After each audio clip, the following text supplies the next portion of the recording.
Hello and welcome back to another breaking news update. My name is Jimmy Boyd and you were watching Boyd News. I want to thank you so much for tuning in today. I've got some news coming out here for you regarding Kharkiv. I want to bring you an update with what's going on over here. So just in the last 24 hours, Kharkiv actually came under attack once again. I don't know how many times this city has been hit, but it is coming under attack quite a bit almost every week now. We're starting to report this. And it hasn't been widely reported on mainstream media. Okay, I found a few articles on it, but it's really not being talked about as much anymore. And Ukraine is just being pummeled here almost on the daily. And we're talking massive attacks. Okay, this attack here on Kharkiv once again, reported by Vladimir Zelensky, supposedly was with at least 15 missiles. Okay, that struck all at the same time, apparently all over Kiev or excuse me, all over Kharkiv and multiple other cities nearby that region. So we've got reports as well that at least 7 people have been killed, unfortunately. I think that number is much higher because I found a source coming from, I think it's called Pravda Ukrainska. I'm probably not saying that right, but it's, I believe it's a Ukrainian publication. And they were stating that there was like a printing house. I guess they print like, I don't know, some sort of papers or something, or books or something like that. And it got struck by missiles. And I think we have up to like 21 people who were either injured or killed in that attack. So definitely, Russia's continuing this, just targeting civilian infrastructure all over Ukraine and just really hitting Kharkiv hard. I'm also hearing lots of reports that there's several parts of Kharkiv that might not have any power. I saw some video footage of people lined up in the streets and trying to get water. I wasn't able to completely verify that, so I'm not going to show that here. But yeah, it looks like the people of Kharkiv, at least some, may be struggling right now to survive there. So we've got lots of information to go over.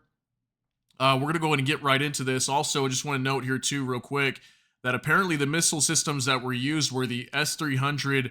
I believe these are air defense units, and I think they were using these to fire missiles at Ukraine. Okay, so let's go ahead and talk about this some more. I've got an article here. This is on Fox News, actually.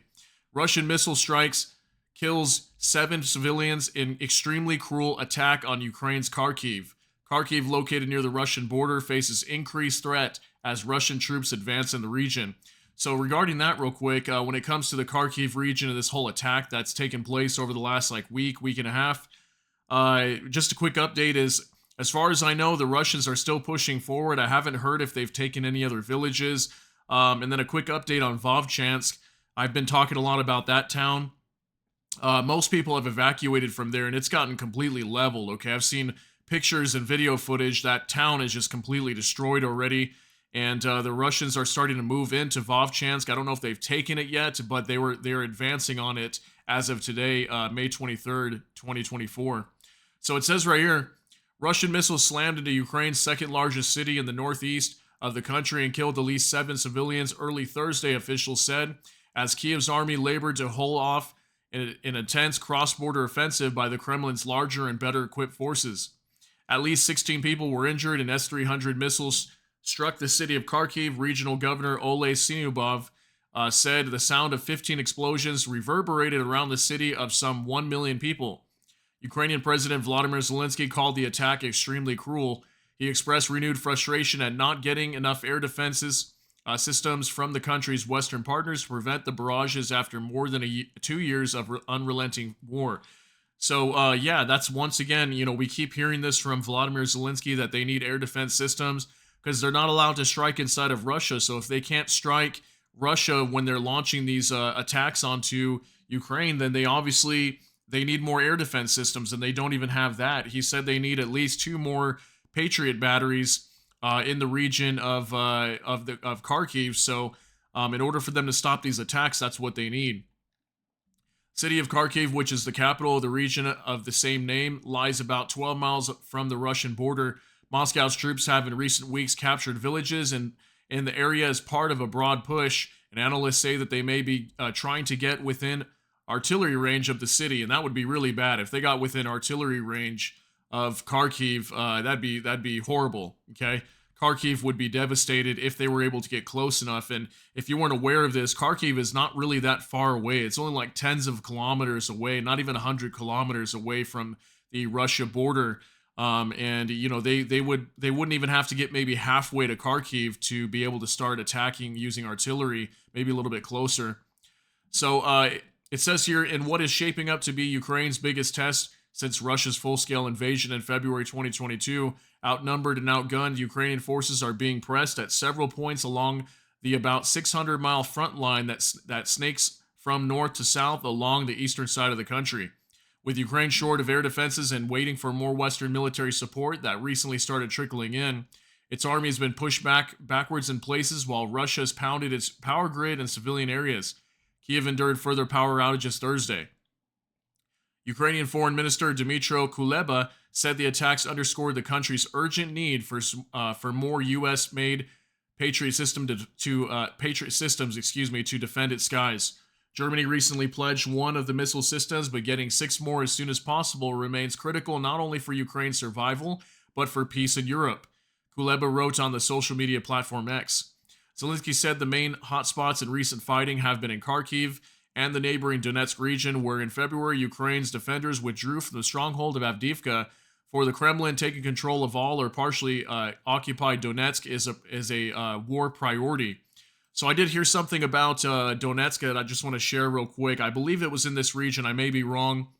But there was a town, I think it was called Andriivka or something. It's not Avdiivka if you're thinking of that one. I forget the name. It's like Andrinka or something. It's another town, I believe, if I'm not mistaken, near Chasiv Yar, somewhere around there, somewhere in the Donetsk region, that just fell to the Russian military just recently in like the last 24, 48 hours. So I was hearing a lot of reports on that. So I'll go ahead and cite this down below. You guys can go check that out for yourselves if you want to read the rest of that article. And I've got a few more things that I want to discuss and share with you today. These are going to be posts on X. Okay, so let's go over this. Volodymyr Zelensky posted on X saying an extremely brutal Russian attack on Kharkiv and I don't know if I'm saying that right, but Lyubotin.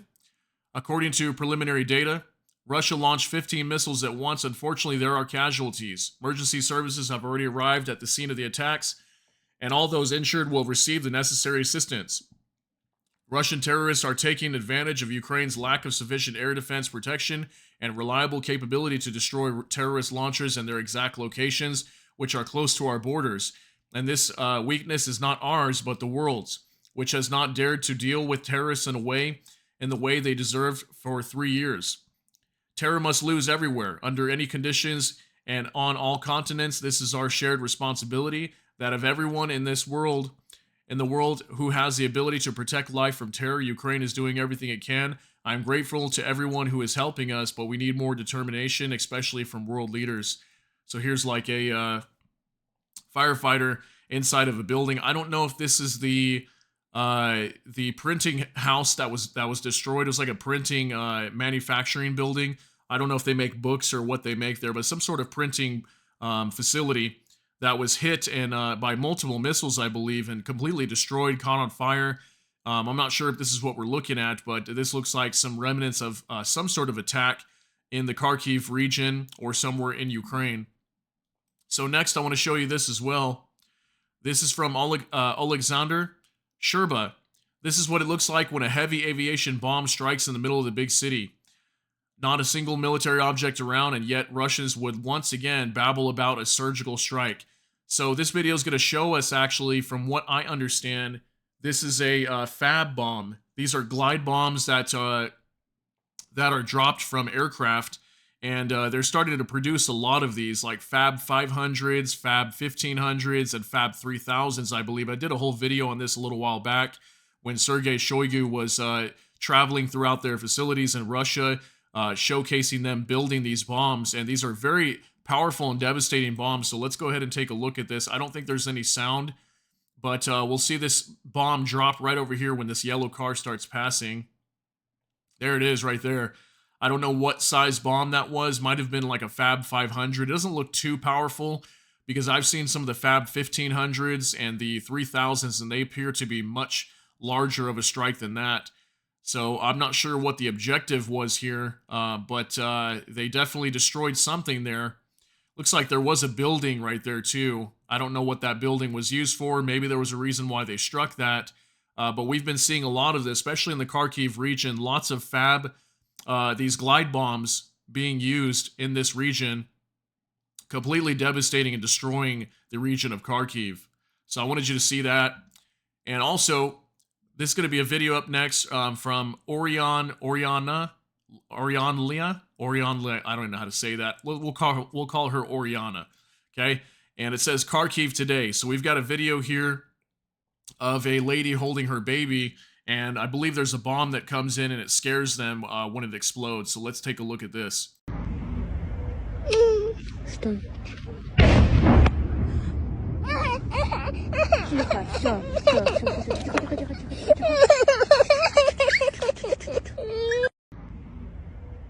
So obviously, as you can see in this video, the baby gets very scared when this bomb goes off. I believe this is in Kharkiv.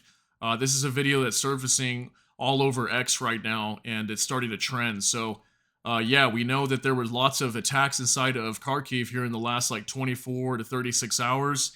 So they were ongoing for several hours, I believe, even through the night. So yeah, there's that video there for you. Next up, from Maria Avdiva.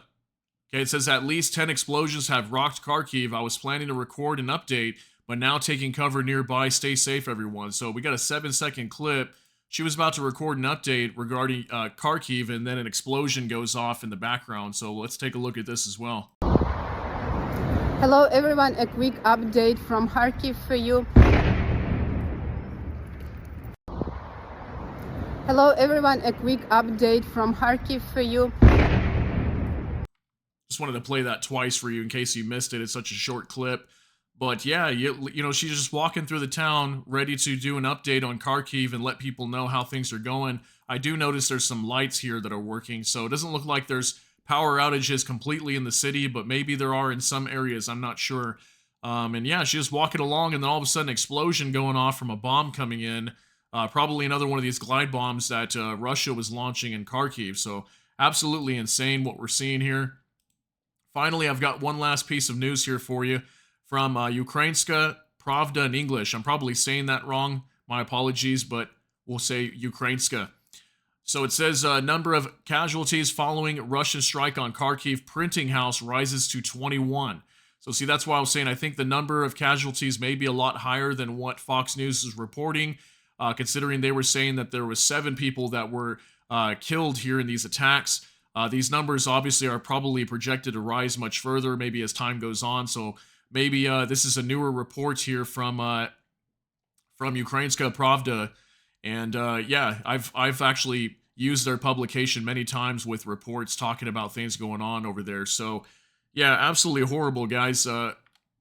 Potentially dozens of people that have been injured and killed, and once again another massive attack on Kharkiv.